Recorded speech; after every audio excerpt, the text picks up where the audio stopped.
ये video clear है तो कमेंट सेक्शन में 1 लिखें, फिर अपन सेशन स्टार्ट करते हैं। आज हमारा लेक्चर नंबर 3 है, आधारित है गतिमान, आवेश और चुंबकत्व के ऊपर।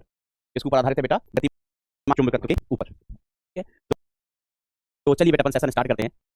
ये जो मैंने आपको होमवर्क दिया था, इसमें कहा जाता है एक स्थिर फ्रेम F1 में एक प्रेक्षक A, एक आवेश Q स्थिर है, एक प्रेक्षक B फ्रेम A2 में स्थिर है जो F1 के सापेक्ष गतिशील है। ठीक है, एक प्रेक्षक B फ्रेम F2 में स्थिर है। मतलब ये फ्रेम मतलब आप समझ लो दो बस है, मान लो क्या बेटा, बस दो बस है ना। ये वाली बस चल रही है, ये वाली बस चल रही है और आदमी इसके अंदर बैठा है। आदमी इसके अंदर क्या कर रहा है, ये बैठा है और ये इसमें आवेश है और ये पूरे का पूरा फ्रेम ही विराम में है। ये पूरा फ्रेम विराम अवस्था में है बेटा, रेस्ट में है। तो आपको ये बताना है कि कौन सी फ्रेम वाला व्यक्ति, कौन सी बस वाला, फ्रेम मतलब बस समझ लो बेटा, कि कौन सी फ्रेम वाला वस्तु विद्युत क्षेत्र देखेगा और कौन सी फ्रेम वाला आदमी चुंबकीय क्षेत्र देखेगा। तो देखो सिंपल सा फंडा है, अगर आवेश है तो विद्युत क्षेत्र उत्पन्न करेगा और विद्युत क्षेत्र सभी को दिखाई देगा, चाहे वो चल रहा हो या ना चल रहा हो, फ्रेम गतिमान हो या ना हो। अगर आवेश है तो विद्युत क्षेत्र तो होगा ही होगा। ठीक है, तो देखो बेटा विद्युत क्षेत्र, इलेक्ट्रिक फील्ड के लिए जरूरी क्या है, आवेश का होना, आवेश का होना। और मैग्नेटिक फील्ड के लिए कम से कम आवेश का गतिशील हो। मैग्नेटिक फील्ड के लिए क्या चाहिए बेटा, कि आवेश गतिशील हो, आवेश गतिशील हो। आवेश कैसा हो बेटा, गतिशील हो। ठीक है, तो देखो विद्युत क्षेत्र तो दोनों देखेंगे, आवेश है तो विद्युत क्षेत्र होगा ही और विद्युत क्षेत्र दोनों देखेंगे। क्लियर है बेटा ये बात। आवाज में क्या समस्या है my dear friends, what is the समस्या इन आवाज?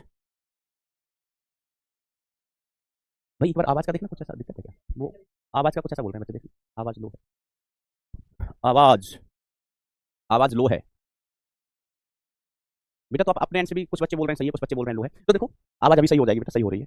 अच्छा, इलेक्ट्रिक फील्ड के लिए आवेश का होना जरूरी है, तो आवेश भाई इसको भी दिखाई देगा, आवेश इसको भी दिखाई देगा, आवेश इसको भी दिखाई देगा। ये भी दोनों विद्युत क्षेत्र तो देखेंगे ही देखेंगे, ये तथा भी दोनों विद्युत क्षेत्र तो देखेंगे ही देखेंगे। अब विद्युत क्षेत्र के अलावा चुंबकीय क्षेत्र कौन देखेगा, जिसे आवेश गतिमान दिखाई देगा, जिसे आवेश चलता हुआ दिखाई देगा, वो चुंबकीय क्षेत्र को भी देखेगा। तो बेटा ये आवेश यहाँ पर विराम में है और ये भी विराम में है, तो ये पूरा सिस्टम विराम में है। ठीक है, तो हम देखेंगे फ्रेम 1 से, फ्रेम 1 का प्रेक्षक ए आवेश को चलते हुए नहीं देखेगा, आवेश को चलते हुए नहीं देख पाएगा, नहीं देख पाएगा। आवेश प्रेक्षक के आवेश को चलते हुए नहीं देख पाएगा और आगे को अगर चुंबकीय चलते हुए नहीं देख पाएगा बेटा, तो मैग्नेटिक फील्ड चुंबकीय क्षेत्र भी बेटा नहीं देख पाएगा। ठीक है, तो ये चुंबकीय क्षेत्र नहीं देख पाएगा, किंतु बी चुंबकीय क्षेत्र प्रेक्षित करेगा, तो ये भी सही है। अब देखो बी चल रहा है, बी का जो फ्रेम है ना, ये पूरे का पूरा फ्रेम चल रहा है, ये पूरा फ्रेम गतिमान है। ये फ्रेम कैसा है, गतिमान है। तो जब ये फ्रेम गतिमान है तो इसको क्या लगेगा कि आवेश पीछे जा रहा है, इसको क्या लगेगा, आवेश पीछे जा रहा है। ठीक है, देखो दो बस हैं, एक बस रुकी हुई है, दूसरी बस चल रही है, एक बस रुकी हुई है, दूसरी बस चल रही है। तो जो बस चल रही है ना, उसको क्या लगेगा कि जो रुकी हुई बस है वो कहां जा रही है, पीछे जा रही है। रुकी हुई बस कहां जा रही है बेटा, पीछे जा रही है। तो इसको ऐसा लगेगा कि ये वाला फ्रेम पीछे जा रहा है, पीछे जा रहा है। तो इसके सापेक्ष बेटा इसको आवेश चलता हुआ दिखाई देगा, तो बी को आवेश चलता हुआ दिखाई देगा, तो बी चुंबकीय क्षेत्र को भी प्रेक्षित करेगा, किंतु ये नहीं कर पाएगा। तो फोर्थ ऑप्शन भी करेक्ट है बेटा और फर्स्ट ऑप्शन भी करेक्ट है, दो ऑप्शन सही है बेटा, दो ऑप्शन सही है। ठीक है, क्लियर है बेटा बात। चलिए अब हम कहानी को आगे बढ़ाते हैं, एम्पियर के नियम पर चलते हैं, फिर इसके जो और होमवर्क्स हैं बेटा वो अपन आगे ही डिस्कस करेंगे। तो एम्पियर के बंद परिपथ का नियम, तो ये लगभग गॉस के नियम के जैसा है, एक्जैक्टली सेम नहीं है, बट ये गॉस के नियम के जैसा ही है। ठीक है, चलिए स्टार्ट करें बेटा, आ जाओ ध्यान दीजिएगा।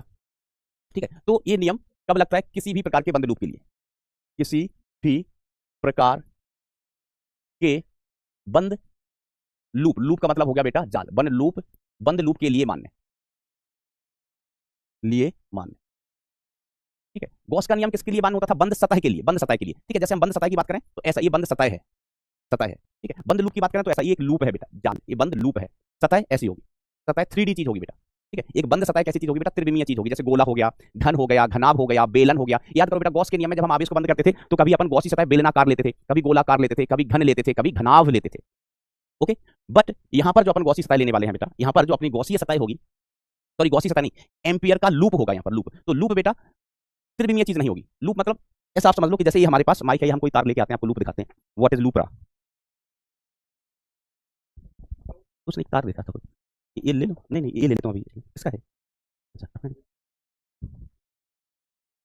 ठीक है, लूप का मतलब ऐसा है ना, ये तार है ना, तार, ये बंद लूप हो गया, तार ऐसा, ये बंद लूप दिख रहा है आपको। अब ये किसी भी प्रकार का हो सकता है, इसको हम आयताकार बना सकते हैं, वृत्ताकार बना सकते हैं, कैसा भी लूप बना सकते हैं। अपने पास एक तार है, ठीक है, उसको गोल घुमा दो, लूप बन गया। अब आप इसको कैसा भी बना सकते हो, ऐसा तार बना सकते हो, ऐसा लूप बना सकते हो, गोलीय लूप बना सकते हो, आवश्यक अनुसार जैसा आपको बनाना बना सकते हैं। आप टेढ़ा मेढ़ा लूप भी ऐसा भी बना सकते हैं। तो ये लूप है बेटा, बोले तो बंद जाल।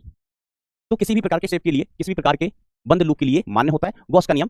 इसके लिए मान्य होता है बेटा बंद सतह के लिए, अब इसके स्टेटमेंट का मतलब होता है, हम ऐसे लिखते हैं कि क्लोज्ड इंटीग्रल है ना, इंटीग्रेशन करना है, इसके ऊपर हमने गोला लगा दिया, इसका मतलब होगा कि लूप कैसा, बंद होने का। लूप कैसा होना चाहिए, बंद। गॉस लॉ में भी हम क्या कहते थे, इंटीग्रल के ऊपर क्लोज लगा देते थे। इसका मतलब होता है कि इंटीग्रेशन हमें करना है बंद सतह पर, यहाँ पर बंद जाल के लिए, बंद लूप के लिए।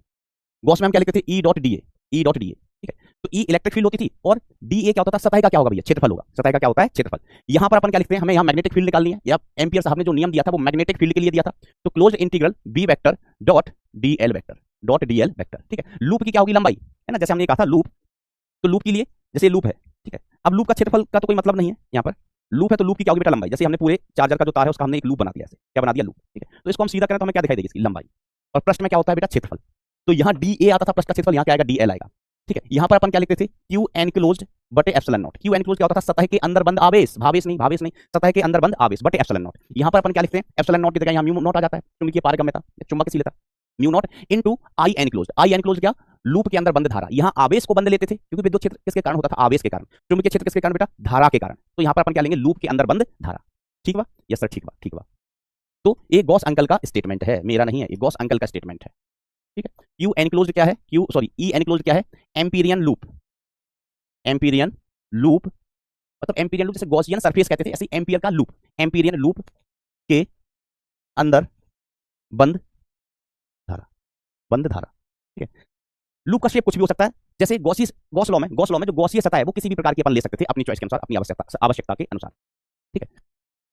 अब देखो, मान लीजिए कि यहां पर हमारे पास एक लूप है। हम थोड़ा सा इसको और करेक्ट करते हैं। मान लीजिए हमारे पास बेटा क्या है, एक लूप है, इसको हम बोल देंगे ए एल का मतलब एम्पीरियन लूप, ठीक है। जैसे गॉसियन सरफेस को अपन क्या लिख देते थे, जीएस मतलब गॉसियन सरफेस, ये हो गया एम्पीरियन लूप।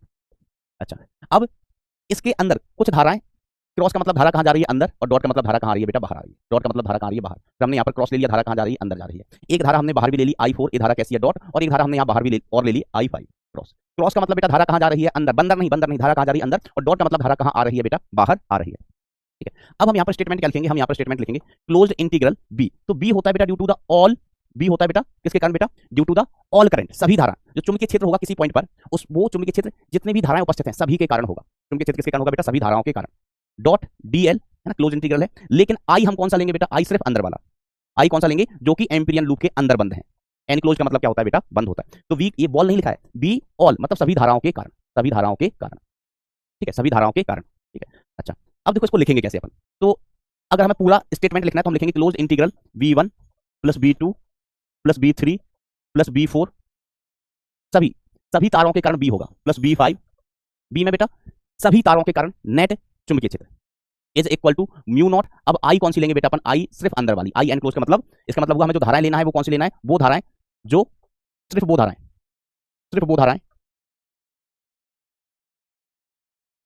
धाराएं जो एम्पीरियन लूप के अंदर बंद हैं,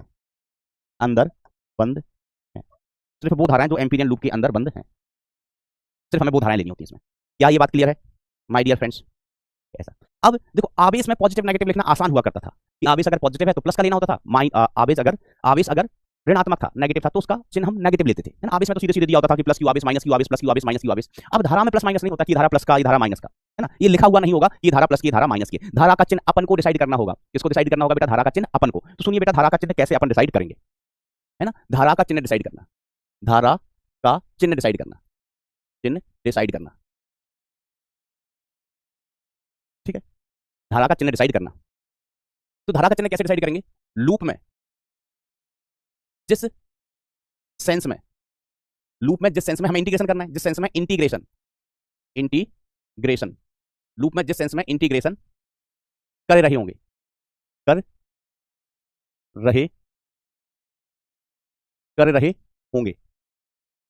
उस सेंस में राइट हैंड की उंगलियों को घुमाएंगे। बड़ा आसान होता है, लिखने में थोड़ा लगे आपको कि कितना कठिन है, लेकिन बहुत आसान होता है। उंगलियों को घुमाएंगे, ठीक है। तो सॉरी, जो धारा अंगूठे के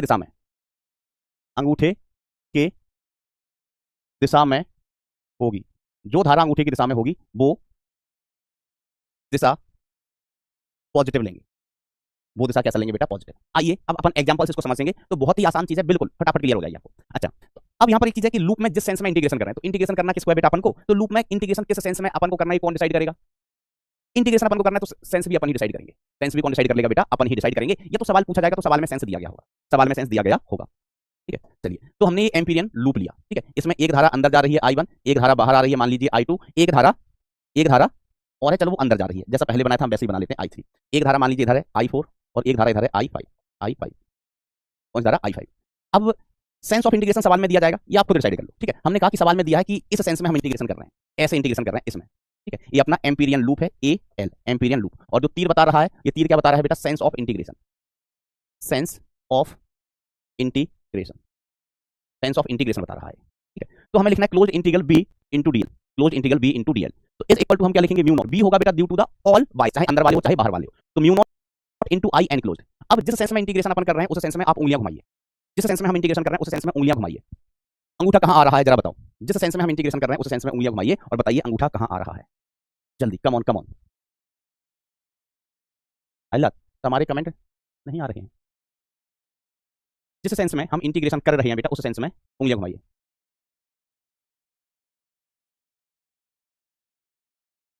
कमेंट पर कहना आ रहे हैं भाई, यही टवाल हो गए ना। अंगूठा कहां आ रहा है बेटा? बाहर की तरफ आ रहा है ना? के कैप कह लो या बाहर की तरफ, के कैप या बाहर की तरफ। देखो ऐसे इस सेंस में उंगलियां घुमाना है, सेंस ऑफ इंटीग्रेशन है, उंगलियां हमने इधर घुमाई तो अंगूठा कहां आ रहा है? बाहर। अंगूठा बाहर आ रहा है तो बाहर वाली धाराएं पॉजिटिव लेनी है, अंदर वाली नेगेटिव। तो हम क्या लिखेंगे? देखो I2 प्लस का लेंगे, I1 माइनस का, I3 माइनस का। कितना आसान है, इट इज वेरी आसान, इट इज वेरी वेरी आसान, इट इज वेरी वेरी आसान। तो लूप में जिस सेंस में इंटीग्रेशन कर रहे होंगे उस सेंस में राइट हैंड की उंगलियों को घुमाएंगे तो जो धारा अंगूठे की दिशा में होगी वो पॉजिटिव। तो हमने जिस सेंस में इंटीग्रेशन में उंगलियां घुमाई, अंगूठा कहां है? बाहर, तो बाहर वाली धारा पॉजिटिव, अंदर वाली नेगेटिव। यहां अंदर बाहर कैसे देखना है बेटा? हम क्रॉस मतलब अंदर, डॉट मतलब बाहर। क्रॉस मतलब अंदर होता है, डॉट मतलब बाहर होता है। मैं एक बार और लिख देता हूं, क्रॉस मतलब अंदर और डॉट मतलब बाहर, डॉट मतलब बाहर। ठीक बा? यस सर, ठीक बा, यस सर, ठीक बा। ठीक है, चलिए बाहर वाली धाराएं हमें लेना ही नहीं है, बाहर की धाराएं हमें लेना ही नहीं है, हमें अंदर वाली धाराएं लेनी होती है। जैसे कि गॉस के नियम में हम सिर्फ गॉसीय सतह के अंदर वाले आवेश लेते थे। कौन से आवेश लेते थे बेटा? अंदर वाले आवेश लेते थे। ठीक है, ओके ओके।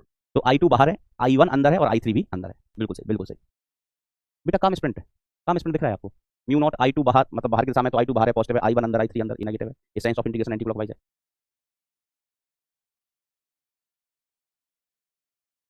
जो धारा अंगूठे की दिशा में होगी वो पॉजिटिव लेंगे। हाँ पॉजिटिव ही लेंगे भाई, नेगेटिव के लिए कोई याद नहीं रखता। पॉजिटिव के लिए याद रखा जाता है बरखुरदार, पॉजिटिव के लिए, नेगेटिव के लिए कोई याद नहीं रखता है। अच्छा शुरू करूं, शुरू करूं? आइए आइए।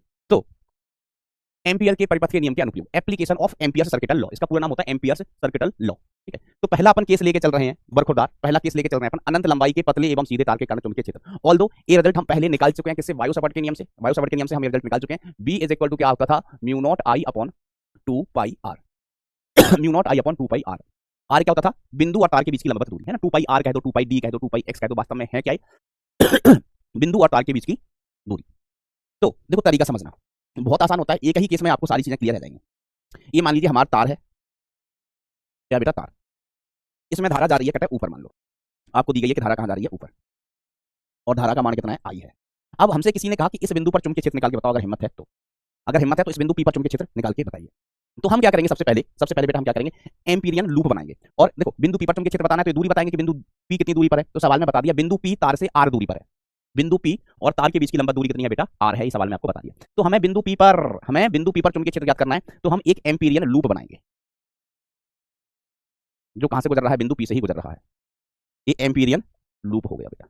ये क्या हो गया दोस्तों? Amperian loop. ठीक है, अब किस सेंस में इंटीग्रेशन करना है ये अपन कैसे डिसाइड करेंगे? तो जिस सेंस में, वैसे आप किसी भी सेंस में कर सकते हैं, किसी भी सेंस में कर सकते हैं, आपकी मर्जी, किसी भी सेंस में कर सकते हैं।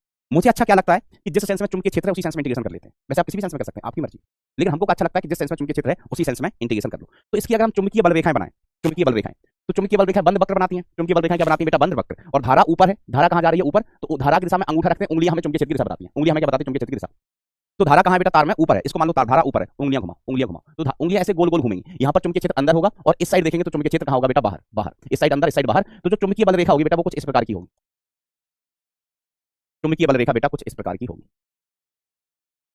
ये हमारी चुंबकीय बल रेखा एक बना दी, वैसे तो बहुत सारी चुंबकीय बल रेखाएं होंगी। ठीक है, और चुंबकीय क्षेत्र बेटा इस सेंस में होगा ऐसे। ये मैग्नेटिक फील्ड की डायरेक्शन, यहां पर देखेंगे तो मैग्नेटिक फील्ड कहां होगा बेटा? अंदर होगा। यहां पर देखेंगे तो मैग्नेटिक फील्ड कहां पर होगा बेटा? बाहर होगा। और उंगलियां ऐसे घूमेंगी, है ना, ऐसे। चुंबकीय क्षेत्र ऐसे होगा, है ना, अपने पहले भी बनाया है। चुंबकीय क्षेत्र ऐसे होगा, चुंबकीय बल रेखा ऐसे गोल गोल गोल गोल गोल गोल गोल घूमेंगी।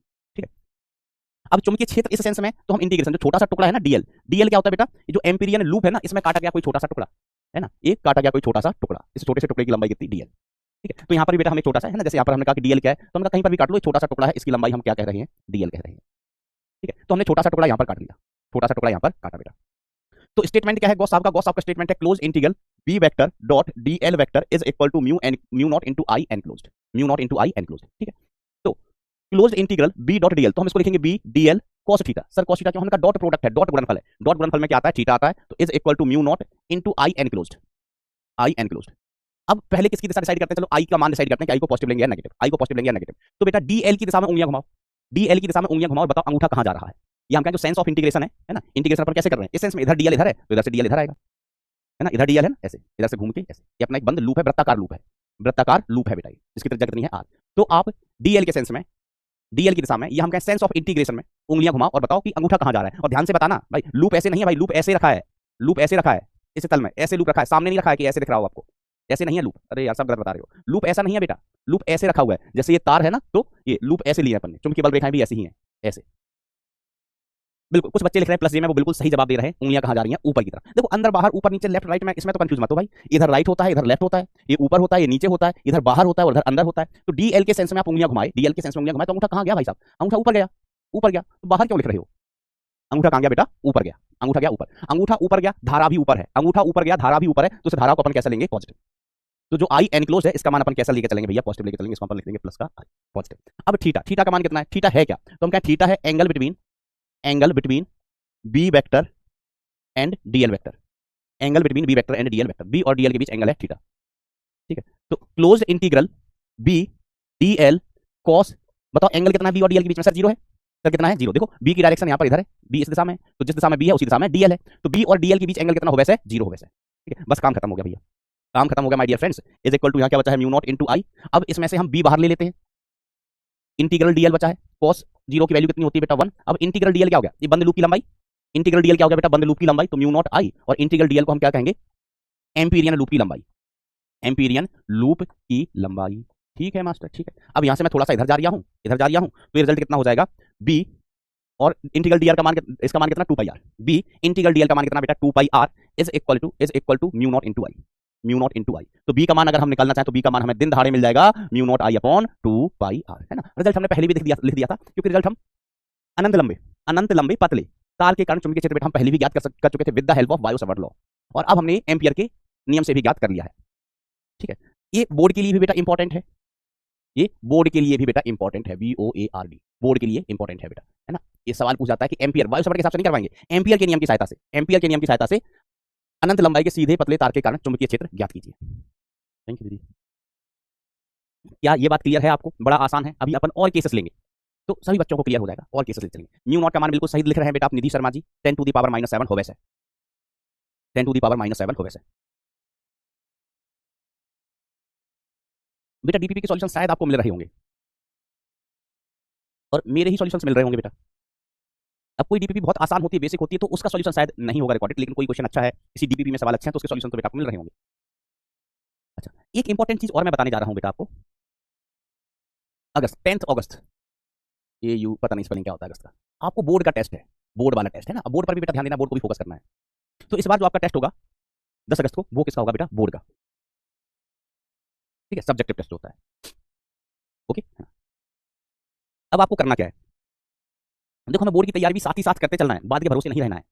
बहुत ज्यादा टाइम नहीं लगेगा आपको, बहुत ज्यादा टाइम नहीं लगेगा बोर्ड की तैयारी में। अब सुन लो बेटा तैयारी कैसे करनी है, हम एक बार बता देते हैं। ये कह रहा है पगला इंटीग्रल डीएल का मान 2 पाई आर कैसे हुआ, इंटीग्रल क्लोज इंटीग्रल डीएल का मान कितना 2 पाई आर कैसे हुआ। सुन लो बेटा, हमारे पास एक वृत्तीय लूप है ना, वृत्तीय लूप है बेटा, ऐसे वृत्त है जिसकी त्रिज्या कितनी है आर, ये वृत्त है ऐसे रखा हुआ है, इसकी त्रिज्या कितनी आर है, वृत्त है उसकी त्रिज्या कितनी आर है। तो इस लूप की कुल लंबाई कितनी होगी, इस लूप की कुल लंबाई कितनी होगी, परिधि के बराबर, परिधि के बराबर। कुल लंबाई का मतलब इसको सीधा करके देखें तो लंबाई कितनी होगी भाई साहब, परिधि के बराबर होगी, बताओ ना, नहीं होगी। और परिधि कितनी 2 पाई आर, ये नमगा इल्ला दे इल्ले होंटे, परिधि कितनी बेटा 2 पाई आर, त्रिज्या आर है ना बरखुदार, वृत्ताकार लूप है, त्रिज्या आर है। इंटीग्रल डीएल का मतलब मैंने मातृभाषा में लिखा है कि एम्पीयर लूप की लंबाई, तो इसकी लंबाई देखो हरे कलर की लाइन की लंबाई कितनी होगी, परिधि के बराबर, that's 2 pi R. Okay my dear friends, हाँ हम बात कर रहे थे टेस्ट की, शाबाश बेटा शाबाश। तो 10 अगस्त को टेस्ट है, और कहां तक आएगा बेटा, एम्पियर्स के नियम तक। हमने जो भी स्टार्टिंग से पढ़ा है वहां से लेके एम्पियर के नियम तक आएगा। अब तैयारी कैसे करोगे बेटा, ठीक है, तो जो अपने न्यूमेरिकल क्वेश्चन सॉल्व किए ना, है ना, वही चीजें आएंगी न्यूमेरिकल में। तो ठीक है, बोर्ड में आप क्या करें, सब्जेक्टिव होता है, तो जैसे आपका जो अलग अलग बोर्ड है ना, उसमें कोई किताब आती है, आपका जो भी बोर्ड हो, ठीक है, जैसे मैं मध्य प्रदेश में रहता हूँ तो मुझे मध्य प्रदेश के बारे में पता है। तो बोर्ड की जो भी आपकी किताब होती है, बोर्ड की हर बोर्ड की अपनी किताब होती है, जो भी बोर्ड बना रहा है आपका, तो उसमें पीछे क्वेश्चंस होते हैं एकदम चैप्टर के एंड में, चैप्टर के एंड में क्वेश्चंस होते हैं। हाँ सर होते हैं, बिल्कुल सही कह रहे हो आप, क्वेश्चंस होते हैं चैप्टर के एंड में। ठीक है, अब उन क्वेश्चन को आपको रीड करना है, क्वेश्चंस आपको पढ़ने हैं, ठीक है, और देखना है कि उसमें से कौन सा क्वेश्चन आया, कौन सा क्वेश्चन नहीं आया। आपको लगभग सारे प्रश्नों के आंसर पता होंगे। अपन इतना पढ़ लेते हैं जी में कि बोर्ड के सभी प्रश्नों के आपको आंसर पता होंगे, तो आपको वो सभी क्वेश्चन सॉल्व कर लेने हैं, है ना। उसमें ज्यादातर क्वेश्चन, मान लीजिए 70 क्वेश्चन है, 70 क्वेश्चन, तो 70 में से जो छोटे छोटे क्वेश्चन होते हैं ना, 1 नंबर के, 2 नंबर के, ऐसे ही सवाल 50 होते हैं, ऐसे ही सवाल 50 होते हैं। सिर्फ 10 क्वेश्चन, 10 भी ज्यादा कह रहा हूँ कि 5 सवाल होते हैं जो 4 नंबर के या 6 नंबर के या 5 नंबर के सवाल वाले होते हैं। और ये 70 क्वेश्चन में से ना आप ये अगर 5 कर लिए, ये 5 कर लिए, तो बचे हुए इसी के छोटे छोटे भाग होते हैं, बचे हुए इसी के छोटे छोटे भाग होते हैं। ठीक है, ऐसा बचे हुए इसी के बेटा छोटे छोटे भाग होते हैं। तो आप बस ऐसा करते चलेंगे ना, तो आप चीजों को समझ जाएंगे, चीजें हो जाएंगी, है ना। ध्यान देना बेटा, अपने सारे क्वेश्चन कर लिए आंसर, जिसमें जैसा भी सवाल आएगा आप देखना, किताब में एक बार सॉल्यूशन देखना, सारे क्वेश्चन अपन कर चुके हैं। चाहे कॉन्सेप्ट बेस्ड हो, डेरिवेशन हो, अपन पहले कॉन्सेप्ट, देखो तरीका ही पढ़ने का ही होता है। पहले अपन ने क्या किया, एम्पियर के लॉ का कॉन्सेप्ट समझा कि कॉन्सेप्ट होता है, लिखते कैसे हैं वो समझा, फिर इसको अप्लाई कैसे करेंगे उसका तरीका सीखा, है ना, कि अप्लाई कैसे करना है, रिजल्ट हम कैसे लिखेंगे वो तरीका सीखा। फिर जो अलग अलग अपने स्टैंडर्ड केस है जो पूछे जाते हैं, जिन पर सवाल बोलते हैं होते हैं, उन केसेस के लिए बेटा अपन इनको अप्लाई करते हैं। ओके, चलिए एक चीज, दूसरी चीज बेटा, आपको 3 अगस्त को एक टेस्ट और होगा एआईआर बैच के लिए, एआईआर बैच के लिए, ठीक है।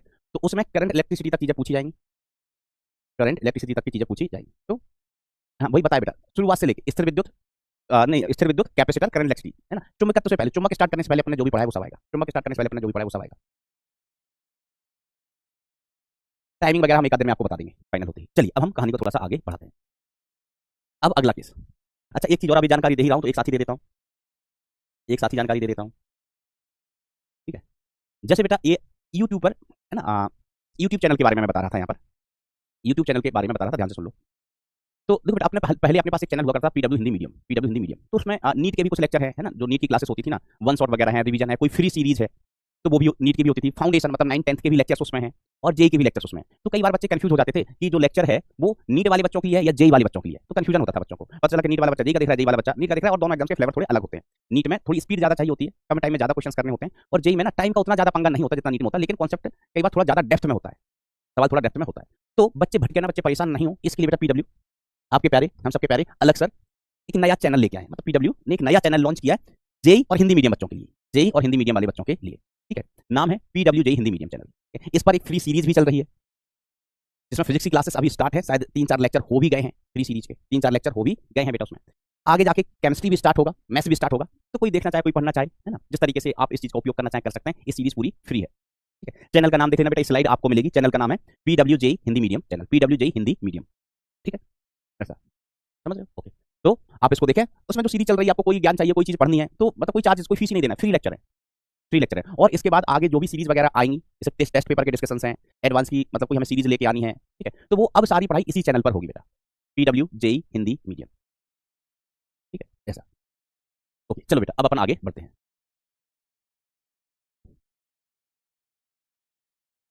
एक बालक लिख रहा है कि सर एक क्वेश्चन कम है, आप और क्वेश्चन नहीं कराते, बहुत क्वेश्चन नहीं कराते। बेटा मैं सही बताऊं ना, कि जितनी चीजें आपको करा रहे हैं ना, इतनी आप अच्छे से कर लो, ध्यान से कर लो, आप सिलेक्ट हो जाओगे, आपकी बढ़िया रैंक आ जाएगी। अगर आप सारी की सारी चीजें जो हम बता रहे हैं, लेक्चर प्लस डीपीपी, वो कर लोगे, सिलेक्ट हो जाओगे ना। लेकिन हमें पता है बेटा कि आप अभी 12th में आपको 12th भी करना है, जे भी करना है, इतना आपके पास क्या है, डीपीपी है, मॉड्यूल्स आपके पास है, तो आप जितने ज्यादा क्वेश्चन प्रैक्टिस करोगे, कॉन्सेप्ट तो बेटा उतना ही है, फॉर्मूले उतने ही है। जैसे अपन वायु सपाट के नियम में बात करें तो एक निश्चित लंबाई का तार था, एक निश्चित लंबाई का तार था, एक चाप वाला था, फिर उसके बाद हम बल्ले बल्ले खेल लिए थे, तो कॉन्सेप्ट तो इतने ही है। अब इस पर सवाल कितने भी बना लो, तो सवाल की कमी, जैसे हम ये सवाल होते हैं, पीवाईक्यू देते हैं, होमवर्क में भी सवाल देते हैं, होमवर्क में भी सवाल देते हैं, और इसके साथ साथ आपके पास मॉड्यूल में तो कितने सारे सवाल हैं, जितने सवाल आपको करने हैं करो, जितने सवाल आपको करने हैं करो, घनघोर सवाल है आपके पास। तो बेटा जैसे अविनाश कुमार कह रहे हैं कि मॉड्यूल के डीपीपी के क्वेश्चन है, बेटा मैं डीपीपी के क्वेश्चन लिख दिया करूंगा कि कौन से करने कौन से नहीं करने। होता क्या कि कई बार ऐसा होता है कि थोड़ा आगे का सवाल आ जाता है जो अपन बाद में पढ़ते हैं, है ना। जैसे अब मैंने भी देखा, जैसे कई बार मैं क्वेश्चन करा रहा होता, फिर आप बोलते हैं कि सर ये वाला तो डीपीपी में, तो वो क्वेश्चन आपको पहले मिल गया, पहले मिल जाता है कई बार। तो मैं यहाँ पर लिख देता हूँ, लास्ट पेज पर आप चेक किया करो होमवर्क के साथ कि डीपीपी के कौन से क्वेश्चन करने हैं, कौन से क्वेश्चन नहीं करने हैं, ठीक है। और जहां पर क्वेश्चन आपको फिर वीडियो सॉल्यूशन क्यों दिए जाते हैं, ये बताओ। इसीलिए तो दिए जाते हैं डीपीपी के वीडियो सॉल्यूशन, के जो सवाल आपसे नहीं बने हैं वो आप सॉल्यूशन देखो, उसका पीडीएफ में भी सॉल्यूशन होता है, वीडियो सॉल्यूशंस भी हैं पेज फॉर्मेट में सारी। अब सब सॉल्यूशंस वगैरह आपके पास है, अब आपको देखना नहीं है तो क्या करें। अब क्वेश्चन बनेगा या नहीं बनेगा, कौन सा क्वेश्चन बनेगा नहीं बनेगा, ये बेटा कई बार ना क्वेश्चन ही डिसाइड करता है। आसान क्वेश्चन होते हैं तो आसानी से बन जाते हैं, डिफिकल्ट क्वेश्चन होते हैं तो उसको बनाने की कोशिश करो। मैं ये बोलते बोलते बूढ़ा हो गया, बनाने की कोशिश करो, समय दो उसको, फिर वीडियो सॉल्यूशन देखने जाओ। कई बार बच्चे क्या करते हैं, सवाल पढ़ा, अपना ज्यादा दिमाग नहीं लगाते, यार हमसे नहीं होगा, सीधा सॉल्यूशन देखने चले जाते हैं, तो फिर बच्चा आपके दिमाग का डेवलपमेंट हो ही नहीं पाएगा। और फिर आपको आदत भी वही लग जाएगी कि आप क्वेश्चन पढ़ोगे, दिमाग ज्यादा लगाओगे नहीं और सीधे सॉल्यूशन पे चले जाओगे, तो आपके दिमाग का विकास कैसे होगा? अपन जब चलना भी सीखते हैं तो शुरुआत में क्या करते हैं, हेल्प लेते हैं और फिर खुद से चलने की कोशिश करते हैं। छोटे होते हैं ना, खुद से चलने की कोशिश करते हैं और कई बार गिरते हैं बेटा। अब आप सोचोगे नहीं सर हम चलना सीख रहे थे, हम गिर गए थे, हम कभी नहीं चलेंगे, तो बेटा गिरना तो पड़ता ही है। क्वेश्चन ऐसे भी होंगे जो आसानी से बन जाए, क्वेश्चन ऐसे भी होंगे जिनकी हवा नहीं लगे, तो उनके सॉल्यूशन देखना है। कैसी बातें कर रहे हो यार, पॉजिटिव रहा करो बेटा, पॉजिटिव चीजें सीखा करो कि नहीं आया तो उसका मैं सॉल्यूशन, अब दोस्त जैसे मान लीजिए आपसे सवाल नहीं बना तो आप इसके लिए किसको दोस्त दोगे? पड़ोसियों को। अब भाई जो ध्यान से करता है, जो दिमाग लगाता है उससे होता है, नहीं होता है सॉल्यूशन देखता है तो कुछ समय लगता है, फिर होने लगता है। जैसे सिंपल चीज है भाई कि किसी भी बैच में, जैसे अपन लास्ट ईयर की बात करें तो बहुत सारे बच्चों का सिलेक्शन नहीं हुआ, बहुत सारे बच्चों का सिलेक्शन हुआ और उनसे कई गुना बच्चों का सिलेक्शन नहीं हुआ। बहुत सारे बच्चों का सिलेक्शन हुआ, कई गुना बच्चे ऐसे उनका सिलेक्शन नहीं हुआ। अब वो सेम ही बैच में पढ़ते हैं, जिसका सिलेक्शन हुआ उसने भी सेम चीजें पढ़ी और जिसका सिलेक्शन नहीं हुआ उसने भी सेम चीजें पढ़ी हैं। फर्क सिर्फ इतना होता है कि आप कितनी शिद्दत के साथ चीजों को पढ़ रहे हो, अपने आप से कितना ईमानदार हो। आपने 10th क्लास में भी देखा होगा कि आपकी क्लास में कोई बच्चा ऐसा भी होगा जिसका 90% आया होगा, शायद आप लोग ही होंगे, है ना, जो बच्चे मैथ्स लेते हैं 12th में, इंटेलिजेंट होते हैं, अच्छी परसेंटेज होती है, 90% होंगे, है ना, आप में से बहुत सारे बच्चे होंगे। और आपकी क्लास में ऐसे बच्चे भी होंगे जिनके 50% होंगे, रो रो के पास हुए होंगे, रो रो के पास हुए होंगे। और दोनों ही लोगों को सेम चीज पढ़ाई जा रही है, दोनों ही चीजें सेम, दोनों ही लोग सेम चीजें पढ़ रहे हैं, सेम किताबें हैं, सेम टीचर्स हैं, सेम स्कूल है। उसके बाद भी कोई बच्चा होगा 90% ले आएगा, कोई बच्चा होगा 50% ला पाएगा, कोई बच्चा को तो फेल ही हो गया होगा, फेल ही हो गया होगा। तो बेटा देखो आप कितना एफर्ट डाल रहे हैं, कितना मेहनत कर रहे हैं, इस चीज पे डिपेंड करता है कि आप कितना स्कोर कर पाएंगे। वो 95, 96%, 90, मैंने बोला था कि आप में से बहुत सारे बच्चे होंगे जो 90% के आसपास होंगे और आपकी सेम क्लास में पढ़ते हुए बच्चे ऐसे भी होंगे जो फेल हो गए होंगे, जिनकी 50% नहीं होगी। तो आपकी 90% है, उसका श्रेय आप मोहल्ले वालों को देते हो क्या? और जो बच्चा फेल कर गया है, जिस बच्चे की कम परसेंट है, 50% है, वो बच्चा किसको श्रेय दे रहा होगा? मोहल्ले वाले को दे रहा होगा क्या? नहीं। ये तो हमारे ऊपर डिपेंड करता है कि हमें जो चीजें पढ़ाई जा रही है, हम जो चीज पढ़ रहे हैं उसको हम कितना पॉजिटिव ले रहे हैं, उसको हम कितना ईमानदारी से कर रहे हैं। तो जो ईमानदारी, देखो लगभग 12 से 15 लाख लोग पेपर देते हैं, मैं फिर से रिपीट करता हूँ, 12 से 15 लाख लोग पेपर देते हैं। अगर हम मिला जुला के सब कहें कि आप जितने भी आईआईटी एनआईटी है, आईआईटी एनआईटी है, तो सीट कितनी है? 50,000। तो आप समझ लो 50,000 सीट से 12 लाख लोग पेपर दे रहे हैं, तो मैं 12 लाख लोग ही ले लेते हैं, तो 11.5 लाख लोग बेटा नहीं हो रहे हैं सिलेक्ट, 11.5 लाख नहीं हो रहे हैं, 50,000 ही हो रहे हैं। उनको कोई ढंग के कॉलेज मिल रहे हैं ना, कि मतलब कहीं ठीक ठाक कॉलेज मिल रहा है। इतने सिलेक्ट हो रहे हैं, इतने नहीं हो रहे हैं, 11.5 लाख नहीं हो रहे हैं। तो अब जो हो रहे हैं वो कुछ अलग कर रहे हैं क्या? तो बेटा वही प्रैक्टिस कर रहे हैं, पढ़ते तो सारे लोग सेम चीजें हैं, सारी किताबें सेम है। आप कोई भी बैच ले लो, जैसे अपन इंग्लिश का ही प्रयास बैच ले लेते हैं, इंग्लिश का प्रयास बैच ले लेते हैं, तो उसमें से मतलब परसेंटेज बेटा वही रहता है सिलेक्शन का। उसमें भी बहुत सारे बच्चे ऐसे होते हैं कि नेगेटिव में मार्क्स हैं, नेगेटिव मार्क्स है। हिंदी में भी जो प्रयास बैच है उसमें भी ऐसा होता है कि नेगेटिव में मार्क्स हैं, और ऐसे बच्चे होते हैं कि उसमें से भी सिलेक्ट है, इसमें से भी सिलेक्ट है। तो जो बच्चा पढ़ता है, जो बच्चा मेहनत करता है, वो सिलेक्ट हो जाता है। अगली चीज, एक बालक ने लिखा कि सर डिमोटिवेट मत कीजिए इस चीज को दिखा के कि 12 लाख लोगों में से सिर्फ 50,000 का सिलेक्शन होता है, 50,000 लोगों को ठीक ठाक कॉलेज मिल जाता है। डिमोटिवेट मत कीजिए बेटा, डिमोटिवेट होने की जरूरत ही नहीं है। इसमें से ना मैं बताऊं, हार्डली जो 2 लाख बच्चे हैं वही सीरियसली सिंसियरली पढ़ाई करते हैं। 10 लाख बच्चे कॉम्पिटिशन में ही नहीं होते हैं। 10 लाख बच्चे बैच ज्वाइन कर लेते हैं, फॉर्म भर देते हैं, पढ़ा है ना, एग्जाम देने जाते हैं, लेकिन उन्होंने ढंग से ईमानदारी से तैयारी नहीं की होती है। वो कॉम्पिटिशन से पहले ही बाहर होते हैं। वो तो सिर्फ है कि उन्होंने कोचिंग ज्वाइन की थी, मम्मी पापा से कहा था कि हम आईआईटी की तैयारी कर रहे हैं तो पेपर तो देना ही पड़ेगा, पढ़ाई तो की नहीं सीरियसली रेगुलरली।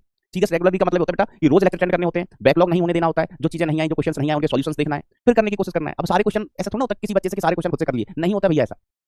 तो 10 लाख लोग पहले ही बाहर होते हैं कॉम्पिटिशन किसमें? सिर्फ 2 लाख लोग में, 2 लाख लोगों में, और इसमें से भी ना 1 लाख बच्चों की आधी पढ़ी तैयारी होती है।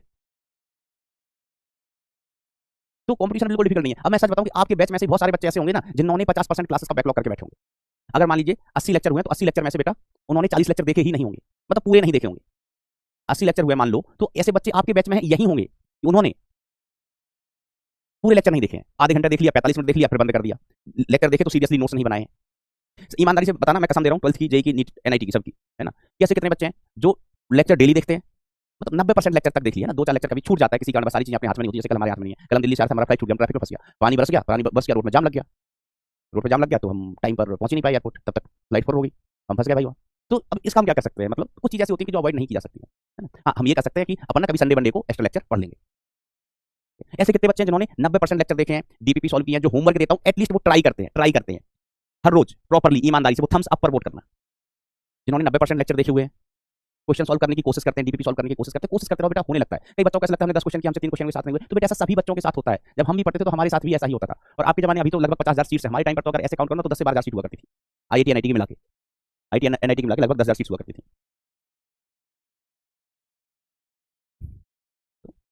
ईमानदार रहो, करते रहो, चीजें अपने आप अच्छी होंगी। 12 लाख लोग पेपर देते, इससे घबराने का नहीं है ना, क्योंकि उसमें से बहुत सारे बच्चे पहले ही आउट ऑफ पार्क होते हैं, मतलब वो सिर्फ पेपर देने जाते हैं, तैयारी नहीं होती। ये बेटा बहुत अच्छी बात है, 75%, very good number, very good number बेटा, ऐसे ही करते रहो, सिलेक्ट हो जाओगे, ऐसे ही करते रहो, सिलेक्ट हो जाए। अब वही तो मैनेज करना है बेटा। चलिए अब अपन पढ़ लेते हैं, अपन आगे बढ़ते हैं, है ना। अब अगला केस है बेटा, अनंत लंबाई के ठोस बेलनाकार चालक तार का चुंबकीय क्षेत्र, ठीक है। तो अब बेटा जो अपना तार है वो ठोस तार है, ऐसा पहले पतला तार था, पहले भी तार था लेकिन कैसा था बेटा, पतला। लेकिन अभी तार कैसा है, ठोस और चौड़ा तार है।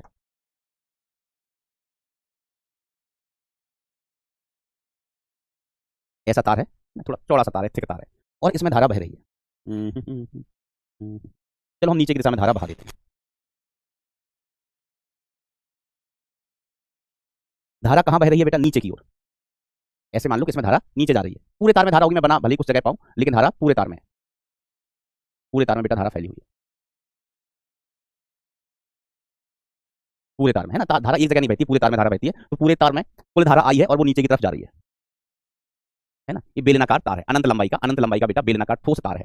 ऊपर से देखेंगे तो धारा कहाँ जा रही है बेटा, नीचे जा रही है, मतलब ऊपर से देखने पर धारा अंदर जा रही है, नीचे से देखेंगे तो धारा बाहर निकल रही है। दिमाग लगाना, जैसे कि पाइप में पानी जाता है कि हमारे पाइप ऐसे समझ, धारा कैसी बह रही है, जैसे पाइप है, पाइप में से पानी बह के निकलता है, एक साइड से पाइप पानी अंदर जाता है, दूसरी साइड से बाहर निकलता है, और पाइप पूरे क्षेत्रफल में पाइप में पानी हर जगह बह रहा होता है, हर जगह पानी बह रहा होता है। तो जैसे पानी बहता है वैसे समझ लो धारा बह रही है, बस पानी बहते हुए हमें दिखाई दे जाता है, धारा बहते हुए हमें दिखाई नहीं देती, वो तो कभी नहीं दिखती। घर में अपने जो बिजली के तार होते हैं ना, तो उसमें धारा है या नहीं हमें दिखाई नहीं देता है, जब टच करते हैं तो समझ में आता है, तो टच कभी करना नहीं भाई।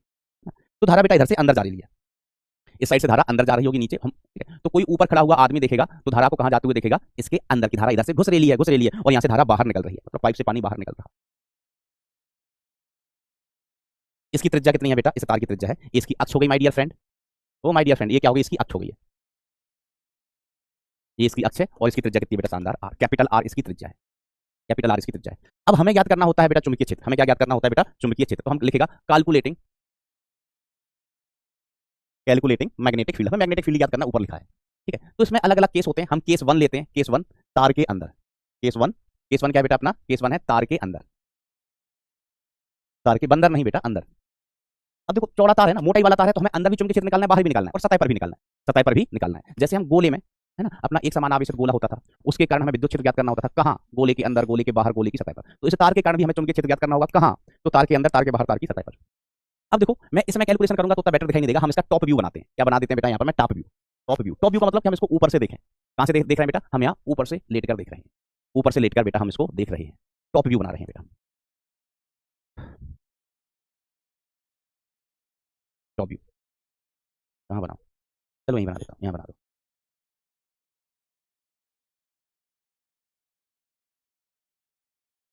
इसकी खुद की त्रिज्या कितनी है बेटा, कैपिटल आर है, कैपिटल आर। अब हमसे ये कहा गया, कहा गया है धारा का, हम ऊपर से देख रहे हैं, तो धारा कैसी दिख रही होगी बेटा, क्रॉस। धारा कहाँ, इसके अंदर है ना, मैं एक दो जगह ही बताऊंगा धारा कहाँ जा रही है, अंदर जा रही है। धारा कैसी बेटा, क्रॉस, हमने एक दो जगह बनाई हुई है, लेकिन वह पूरे ही क्षेत्रफल में रही होगी, धारा पूरे क्षेत्रफल में धारा बह रही होगी। मैंने बनाई सिर्फ एक दो जगह है, नहीं तो डायग्राम बहुत हौच-पौच हो जाएगा।